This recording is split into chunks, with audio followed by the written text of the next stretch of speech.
In this guide, I will be showing you guys how to create Apple account using web browser.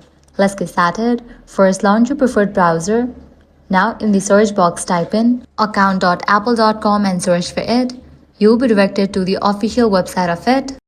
Now click on this drop down given at the top right. Now click on the option create your Apple account.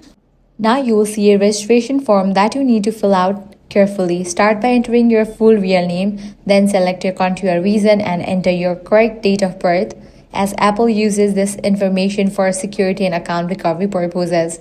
After that, provide a valid email address, which will become your Apple ID username. Next, create a strong password that includes uppercase letters, lowercase letters, numbers, and special characters to keep your account secure.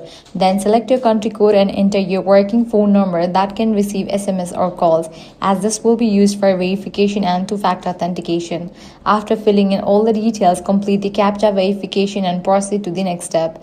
Apple will then send a 6-digit verification code to your email, so check your inbox and enter it on the website. After that, you will also receive another verification code on your phone number, which you will need to enter as well. Once both codes are successfully verified, your Apple account will be created successfully. Now you can use it to sign in to services like iCloud, the App Store, Apple Music, and more. And that's it. This is how you can easily create your Apple ID on the web version. If this guide helped you out, do not forget to like, share, and subscribe.